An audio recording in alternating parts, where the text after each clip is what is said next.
Alors, un autre modèle de fantasy, euh, et là, qui est beaucoup moins mythologique, c'est notre Moyen Âge réel, en particulier les rois maudits. Je ne sais pas si vous connaissez un petit peu la période historique dont il est question. Grosso Oui, je t'écoute. modo, Oui, Stéphane, bah, vas-y.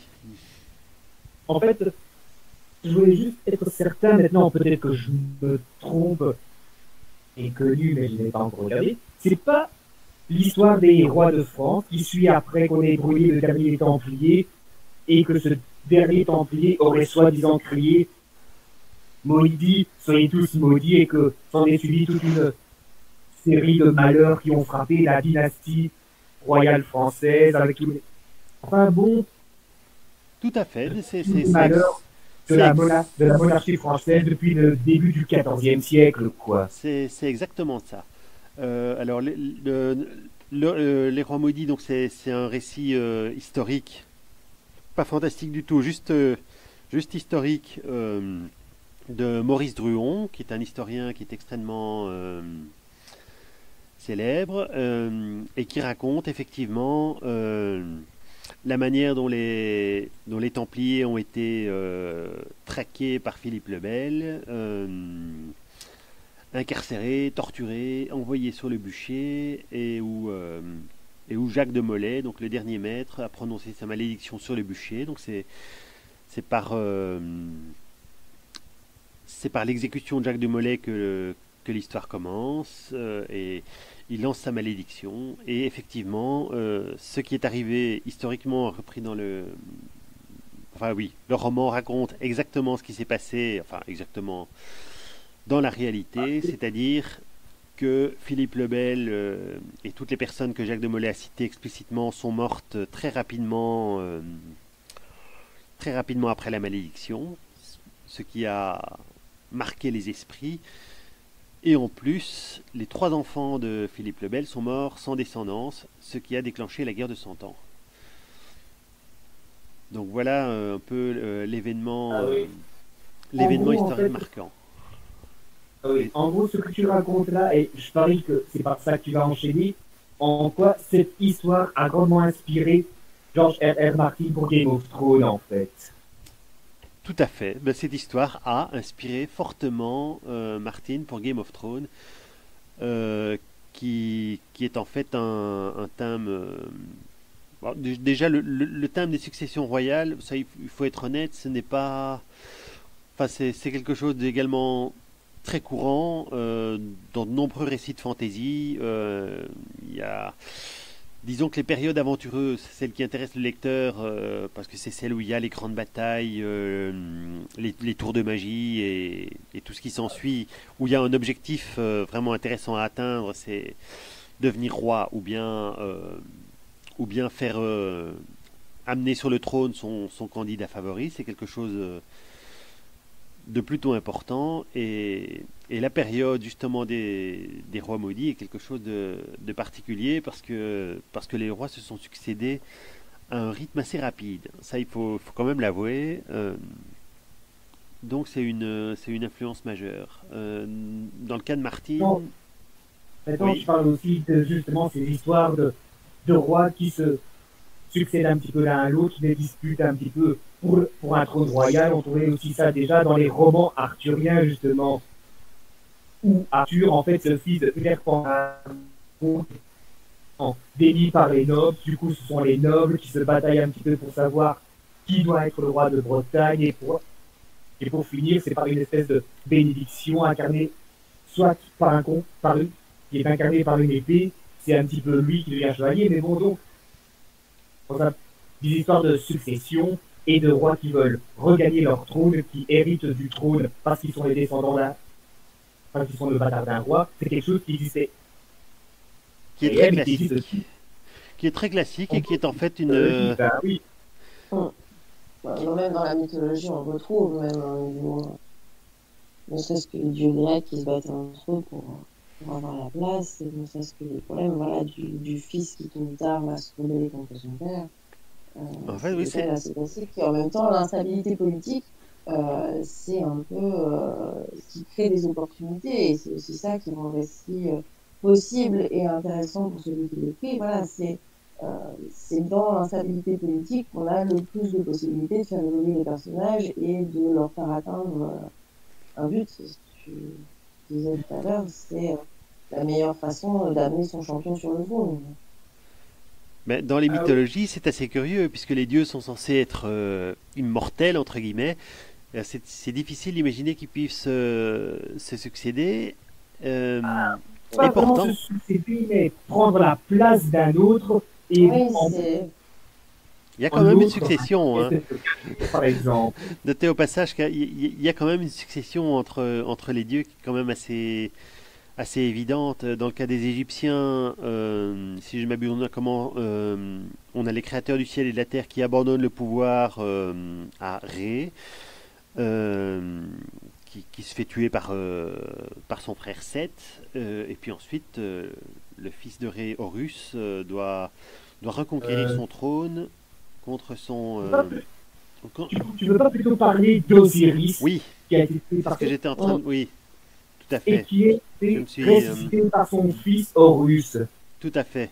Oui, j'ai passé Osiris, autant pour moi. Donc Osiris qui a hérité du trône d'Égypte par Ré, se fait assassiner et découper en morceaux par son frère Seth. Et pour que le trône revienne à quelqu'un de digne, finalement, en fait, donc Isis s'arrange pour avoir un enfant d'Osiris alors qu'il est déjà mort, ce qui est déjà très particulier, on va dire, et Horus donc vient au monde et il doit regagner son trône. Euh, et alors cet événement est assez particulier parce qu'il entre dans cet événement mythologique correspond à une période particulière de l'Égypte, puisque l'Égypte a été envahie par un peuple venu d'Orient qui s'appelait les Hyksos. Et les Hyksos avaient une vénération particulière pour Seth, euh, alors que le reste de l'Égypte était fidèle à Osiris et à Horus. Oui, Mais voilà. beaucoup en fait de mythologie racontent en termes de dieux, en termes de divinité, des événements qui sont très terre à terre, mais qui sont pratiquement oubliés. Qui Euh, sont pratiquement mm. oubliés, mais par après retransposés dans un cadre un peu mythologique ou imaginaire, quoi. oui, tout à fait. En fait, l'événement original entre humains a été totalement effacé, mais il s'imprime dans la mythologie de manière très forte. Et dans le cas des Grecs, on a une autre Ouais. chose. Ce sont, Oui, c'est, dans le cas des Grecs, on a toute l'ascendance de Zeus. On a Chronos qui émascule son père pour prendre sa place et ensuite qui dévore ses enfants pour éviter d'être à son tour éliminé par ses fils et qui finalement va se faire plus ou moins mettre de côté quand même par ses enfants et par Zeus. Du coup. Donc, oui, tout à fait. Donc ça c'est, on retrouve toujours ce mythe du père chassé par le fils et que sa propre descendance est un peu une menace en fait. voilà, ça c'est le principe des mythologies, qui est assez universel effectivement. Et au Et qui niveau correspond des, voilà, aussi aux successions royales, plus ou moins, où si le roi actuel restait un peu trop longtemps en place, il craignait toujours un peu que ses fils arrivaient, enfin que son fils aîné notamment, arrivé à un âge avancé, hâte la succession d'une façon ou d'une autre. je pense que c'est plutôt au niveau comment je vais dire moi, il y a eu une évolution dans l'histoire des successions, hein. Il y a eu une Mm. certaine époque où les successions étaient assez, comment je vais dire, chaotiques, on va dire. Oui. Parce que ce n'était pas nécessairement le premier fils qui succédait, mais c'était Mm. plutôt le membre de la famille qui, au moment du décès du roi, était le plus qualifié, c'est-à-dire celui qui avait un âge Mm. un âge suffisant pour prendre le pouvoir et en même temps pas trop Mm. âgé pour l'exercer de manière autoritaire. Donc, si l'ancien roi vivait trop longtemps, effectivement, le fils aîné qui vieillissait lui aussi, avait des raisons de Risquait de s'inquiéter, perdre sa place, oui. de perdre sa place, oui, au profit d'un frère cadet ou d'un neveu, Mm. ou de n'importe qui en réalité, hein. Ça, Mm. c'était assez instable, voilà, il n'y a pas de meilleur mot. Après, au fur et à mesure que les monarchies ont pris du poil de la bête et acquis une certaine stabilité, ben, la question ne s'est plus posée vraiment dans les mêmes termes. Et les successions ont été un petit peu plus calmes, sauf en cas de malédiction, si on a le malheur de brûler la personne qu'il ne faut pas, n'est-ce pas? Et encore, toute cette histoire, c'est totalement, l'histoire de la malédiction du Templier, c'est totalement légendaire. À ce qui paraît, il n'a pas vraiment dit ça, mais que ça a été inventé apparemment par la suite pour justement expliquer un petit peu l'origine de toute cette série de malheurs qui ont frappé les rois de France. Euh, Disons que la propagande des Templiers qui ont toujours, qui ont continué à exister malgré les poursuites de Philippe le Bel, puisque le temple, en dehors de la France, le temple n'a pas du tout été inquiété et s'est reforgé dans d'autres associations chevaleresques qui ont été extrêmement hostiles à la monarchie française. Donc eux, évidemment, avaient intérêt à ce qu'une malédiction frappe les rois de France à ce moment-là. Donc ils ont certainement joué de leur influence là-dessus. Puisque, en fait, pour la petite histoire, à la fin du règne des Capétiens, à l'époque de la Révolution française, la famille de Louis XVI a été enfermée dans un endroit qu'on appelait la tour du Temple, Ah bah tiens. et qui est une tour qui a appartenu aux anciens Templiers. Puisque le premier fils de Philippe le Bel, c'était Louis X, et lui-même n'a pas eu de descendance parce que